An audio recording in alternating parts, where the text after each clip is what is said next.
Hello friends, welcome to our channel. இன்றைக்கி நம்ம பார்க்க போகிறது ஒரு குட்டி விலாக் தாங்க.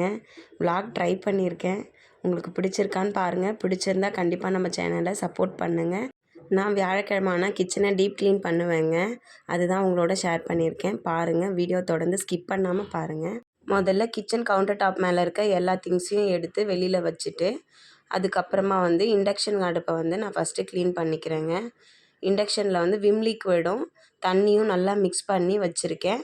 அதை இந்த மாதிரி தொட்டு நல்லா துலக்கிட்டு இந்த மாதிரி வைப்ஸ் வச்சு தொடச்சிட்டு காட்டன் கிளாத் போட்டு தொடச்சிட்டோன்னா இண்டக்ஷன் எதுவுமே ஆகாது, நல்லாயிருக்கும். இந்த இண்டக்ஷன் அடுப்பை நான் 5 இயர்ஸாக யூஸ் பண்ணிகிட்ருக்கேங்க. இப்போது கேஸை இந்த விம் லிக்விட் தண்ணி இருக்குது பார்த்திங்களா, அதை ஃபுல்லாக நல்லா தெளித்து விட்டுட்டு ஒரு 2 நிமிஷம் ஊறட்டோன்னு இந்த மாதிரி இரும்பு நார் வச்சு நல்லா தேய்ச்சி விட்டுடணுங்க. தேய்ச்சி விட்டுட்டு அதுக்கப்புறமா இந்த வைப்ஸ் ரொம்பவே யூஸ்ஃபுல்லாக இருக்குது. நான் மீஷோவில் வாங்கினேன். இது ஆன்லைனில் ரேட் கொஞ்சம் சீப் அண்ட் பெஸ்ட்டாக கிடைக்குதுங்க. ஸோ இதை ஒரு பக்கெட்டில் தண்ணி எடுத்து வச்சுக்கிட்டு அதில் டிப் பண்ணி நல்லா அலசிட்டு அப்பப்போ எடுத்து இந்த மாதிரி தொடச்சி விட்டோம்னா ரொம்பவே க்ளீன் ஆகிடுது. அதில் இருக்க நுரை எல்லாமே க்ளீனாக போயிடுதுங்க. இந்த மாதிரி ஒரு தடவை வாஷ் பண்ணி விட்டுட்டு தொடச்சி விட்டுடுங்க. இந்த கேஸ் ஸ்டவ் நான் 8 இயர்ஸாக யூஸ் பண்ணிகிட்ருக்கேங்க. இப்படி தான் நான் மெயின்டைன் பண்ணுறேன். ஸோ உங்களுக்கு இந்த டிப்ஸ் பிடிச்சதுன்னா கண்டிப்பாக ஃபாலோ பண்ணுங்கள். நெக்ஸ்ட்டு இந்த ப்ரஷ் கட்டை எடுத்து வச்சுட்டு, இது பேர் எனக்கு தெரிலங்க, சாரி. இதை நான் இந்த மாதிரி எடுத்து வச்சு இந்த நுரெல்லாம் இருக்குது பார்த்திங்களா, இதை எனக்கு தண்ணி போகிறதுக்கு வாட்டம் கிடையாது கிச்சனில். ஸோ அதனால் இந்த வைப்பை வச்சு இந்த மாதிரி தள்ளி விட்டுடுவேன். எல்லா நுரையும் சிங்க்கு உள்ள தள்ளி விட்டுடுவேன். அப்போ தான் தண்ணி கொஞ்சம் சேவ் ஆகும். மொத்தமே வைப்ஸ்லேயே பண்ணோம்னாக்கா நிறைய தண்ணி செலவாகுதுங்க. அதனால் இந்த ப்ரெஷ்ஷை வச்சு ஃபஸ்ட்டு எல்லா நுரையுமே நல்லா டீப்பாக தள்ளி விட்டுட்டு அதுக்கப்புறமா இந்த வைப்ஸை வச்சு இந்த மாதிரி க்ளீன் பண்ணுவேன். வைப்ஸை அடிக்கடி ஈரமாக்கி பிழிஞ்சிக்கணுங்க. அப்போ தான் அந்த நுரையெல்லாம் அப்சர்வ் பண்ணிக்கும். இப்போது ஃபைனலாக பாருங்கள், இந்த அளவுக்கு தொடச்சி விட்டுட்டு ஒரு காட்டன் கிளாத் எடுத்து கிச்சன் ஃபுல்லாமே நல்லா தொடச்சி விட்டுட்டோம்னா, ஈரம் இல்லாத காட்டன் கிளாத்துங்க, தொடச்சி விட்டுட்டோம்னா கிச்சனே பார்க்குறதுக்கு ரொம்பவே பளபளன்னு இருக்கும். என்னோடய கிச்சன் ரொம்பவே குட்டி கிச்சன் தாங்க. இதை எந்த அளவுக்கு நம்ம க்ளீனாக வச்சுக்க முடியுமோ அந்தளவுக்கு நான் க்ளீனாக பார்த்துக்குவேன். பாருங்கள், ஃபைனல் லுக் இப்படி தான் இருக்கும். என்னோடய கிச்சனில் கொஞ்சம் கூட எண்ணெய் ஜிகண்டெல்லாம் படியாமல் நான் பார்த்துக்கணுன்னு நினைப்பேங்க. ஸோ அதனால் நான் ரெகுலராக இந்த மாதிரி ஃபாலோ பண்ணுவேன். அப்புறமா வெசல்ஸ் எல்லாம் நல்லா க்ளீன் பண்ணி எடுத்து வச்சுட்டேன். விம் லிக்விடில் தண்ணி மிக்ஸ் பண்ணி வச்சுருப்பேங்க. அதை சிங்கில் எல்லா பக்கமும் படுற மாதிரி நல்லா தெளித்து விட்டுட்டு இந்த மாதிரி தேய்ச்சி நல்லா வாஷ் பண்ணி விட்டுடணுங்க. சிங்க்கை மட்டும் தினைக்குமே நல்லா கழுவி விடணுங்க. இல்லைனா எனக்கு பிடிக்காது, நல்லா இருக்காது. ஸோ அதனால் நான் டெய்லியுமே இந்த மாதிரி வாஷ் பண்ணி விடுவேன். அதில் இருக்க கப்பையும் எடுத்து நல்லா வாஷ் பண்ணி வச்சுடுவேன். நான் இருக்கிறது ரெண்ட் ஹவுஸ் தாங்க. 8 வருஷமாக இந்த வீட்டில் நாங்கள் இருக்கோம். நாம் இருக்க வீடு எப்போவுமே சுத்தமாக இருக்கணுன்றதில் நான் எப்போவுமே கிளியராக இருப்பேங்க. அதுக்கப்புறமா வீட்டையும் பெருக்கி நல்லா மாப் போட்டு விட்டுட்டேன். என்னால் எல்லாமே வீடியோ எடுக்க முடியலைங்க. வேலை ரொம்ப நேரம் ஆகுது செய்யறதுக்கு. ஸோ அதையும் முடிச்சுட்டு ஃபைனலாக நைட்டு டிஃபனும் செஞ்சு சாப்பிட்டுட்டு பாத்திரம் எல்லாம் கழுவி வச்சுட்டு படுத்தாச்சு. இப்போ காலையில் எந்திரிச்சதுமே ஃப்ரைடே காலையிலே குளிச்சுட்டு பூஜையை முடிச்சிட்டேங்க. என்னோடய குட்டி பூஜை ரூம். நெய்வேத்தியத்துக்கு நம்மக்கிட்ட என்ன இருக்கோ அதை வச்சு படைக்கலாங்க.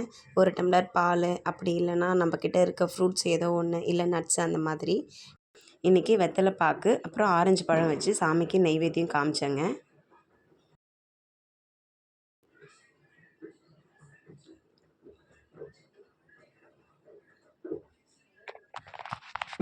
சாமி கும்பிட்டதுக்கப்புறமா லஞ்சும் செய்யணும் பசங்களுக்கு ஸ்கூலுக்கு. அதுக்கப்புறம் பிரேக்ஃபாஸ்ட்டும் ரெடி பண்ணணுங்க. இன்றைக்கி நான் பிரேக்ஃபாஸ்ட்டுக்கு என்னெல்லாம் பிளான் பண்ணியிருக்கேன்னு சொல்லிவிட்டு வீடியோவில் பாருங்கள். என்னோடய பூஜை ரூம் உங்களுக்கு பிடிச்சிருந்தா கண்டிப்பாக இந்த வீடியோவை லைக் பண்ணிவிடுங்க. சாம்பிராணியும் போட்டு விட்டுருக்கேன்.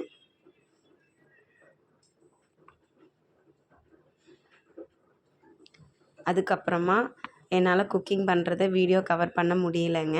இன்றைக்கி மார்னிங் டிஃபனுக்கு தோசை பண்ணியிருக்கேன். லஞ்சுக்கு கருணக்கிழங்கு வறுவல் ரெடி ஆகிட்டுருக்குங்க. எல்லாமே ஆல்மோஸ்ட் முடிச்சாச்சு. அதனால தான் இப்போ வீடியோ எடுத்திருக்கேன். சாதம் வடித்து விட்டுருக்கேங்க. அப்புறம் கத்திரிக்காய், முருங்கைக்காய், மாங்காய் எல்லாம் போட்டு ஒரு சாம்பார். அதுக்கப்புறம் கொஞ்சமாக ரசம், இது நேற்று வச்சது தான்.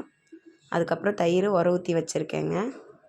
இது பசங்களுக்கு ஸ்நாக்ஸுக்காக தர்பூசணி கட் பண்ணி வச்சுருக்கேன். அதுக்கப்புறம் தோசைக்காக உருளைக்கிழங்கு, பட்டாணி எல்லாம் போட்டு தனியாக ஒரு குருமா வச்சுருக்கேங்க. சமையல் ஆரம்பிக்கும்போது நம்ம வெஜிடபிள்ஸ் கட் பண்ணுற வேஸ்ட்டெல்லாம் இதில் போடுறதுக்காக நான் இந்த மாதிரி ஒரு டப்பா வச்சுருக்கேன். நீங்களும் இது மாதிரி ட்ரை பண்ணுங்கள். அப்போ தான் கிச்சன் கொஞ்சம் க்ளீனாக மெயின்டைன் ஆகும். சமையலெல்லாம் முடிச்சுட்டு சாப்பிட்டு பசங்களுக்கும் லஞ்ச் பேக் பண்ணி கொடுத்தாச்சு. என்னோடய சின்ன பையனையும் ஸ்கூலுக்கு ரெடி பண்ணி அனுப்பிட்டேன். இப்போது ஃபைனலாக இன்னொரு தடவையும் கிச்சனை ஜஸ்ட்டு ஒரு தடவை ஈர துணி போட்டு தொடச்சி விட்டுருவேங்க. அதுக்கப்புறமா காஞ்ச துணியை வச்சு தொடச்சி விட்டுருவேன். அப்போ தான் எண்ணெய் கரெல்லாம் இதில் அதிகமாக இருக்காது. ஸோ அதனால தான் இந்த மாதிரி தினமுமே இந்த மாதிரி ஈர துணியை வச்சு நம்ம தொடச்சிட்டு அதுக்கப்புறம் காட்டன் கிளாத் வச்சு தொடச்சி எடுத்துட்டோன்னா கிச்சன் எப்போவுமே நீட்டாக க்ளீனாக இருக்குங்க. இதை நான் ரெகுலராகவே ஃபாலோ பண்ணுற ஒரு விஷயம். சமையல் முடித்த பிறகு இந்த மாதிரி க்ளீன் பண்ணுவேன். அப்புறம் நைட்டு படுக்க போகிறதுக்கு முன்னாடி ஒரு தடவை நான் இந்த மாதிரி க்ளீன் பண்ணுவேங்க. இது என்னோடய வழக்கமாகவே இருக்குது. அதுக்கப்புறம் எல்லா வேலையும் முடிச்சுட்டு எனக்கு இன்னொரு வேலையும் இருக்குதுங்க. அதை தான் இந்த வீடியோவில் பார்க்க போகிறோம். இது என்னோடய மாமியார் வீடு. இந்த வீட்டில் தான் நாங்கள் பட்டு இழைக்கிறதுக்காக மிஷின் ஒன்று போட்டிருக்கோம். என்னோடய வீட்டு வேலை எல்லாத்தையுமே முடிச்சுட்டு நான் இங்கே வந்துடுவேங்க. வாரத்தில் 3 இல்லை 4 நாளைக்கு எனக்கு இந்த வேலை இருக்குங்க. எப்போவுமே இருக்குன்னு சொல்ல முடியாது.